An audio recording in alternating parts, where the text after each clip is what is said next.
दोस्तों, Bombay high court ने अभी हाल ही में एक बड़ा फैसला दिया है दोस्तों कि अगर किसी महिला को उसके साझाकार यानी कि शेयर्ड हाउस होल्ड में रहने से रोका जाता है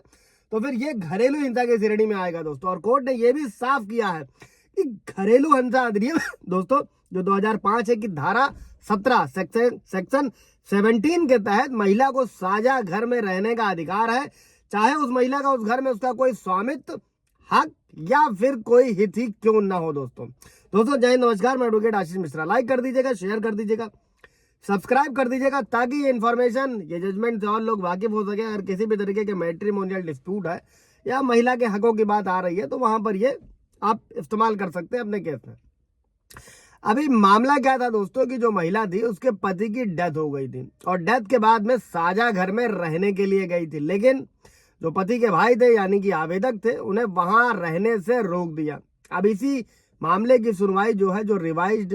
क्रिमिनल रिवाइज पिटीशन थी, उस पर सुनवाई चल रही थी हाई कोर्ट में, और जिसमें एडिशनल सेशन जज के जो है उस आदेश को चुनौती दी गई थी दोस्तों। और इसमें था क्या कि जो मृतक पति की पत्नी है और बेटे को साझा घर में रहने का अधिकार दिया गया था दोस्तों इससे पहले। अब अभी इस केस में जब हाईकोर्ट ने मैटर किया तो आवेदक ने यह तर्क दिया कि महिला 2004 के बाद से ही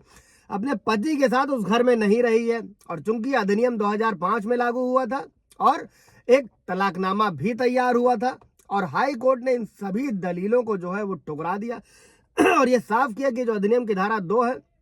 उसका सेक्शन ए और सेक्शन एफ में जो पीड़िता है और घरेलू संबंध की जो परिभाषा है उन महिलाओं को भी शामिल करती है जो किसी भी समय घरेलू संबंध में रह चुकी हैं दोस्तों। अच्छा, अब इस कानून का मतलब क्या है दोस्तों कि भले ही वो वर्तमान में ना रह रही हो, लेकिन अगर किसी समय घरेलू संबंध में रही है तो उसे इस अधिकार का संरक्षण मिलेगा दोस्तों। और कोर्ट ने यह भी साफ किया कि जो साझा घर में रहने का अधिकार है वो केवल वास्तविक निवास तक सीमित नहीं है। अगर महिला घरेलू संबंध में रही है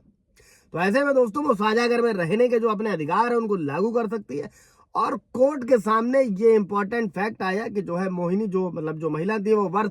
साल 2000 तक अपने पति के साथ उस घर में रही थी, और 2008 में पति की डेथ के बाद जब वहां पे दोबारा जाना चाहा तो वहां पर जाने से उन्हें रोका गया, और कोर्ट ने ये माना कि महिला को साझा घर से जो है हटाना यानी कि वंचित करना ये आर्थिक शोषण है और ये घरेलू हिंसा की श्रेणी में भी आता है, क्योंकि उससे क्या हुआ, ऐसे में उसे रहने से यानी कि निवास स्थान से हटाया गया, पृथक किया गया, और जिसका अधिकार उसे घरेलू संबंध से मिला हुआ था दोस्तों। और इसके अलावा कोर्ट ने यह भी माना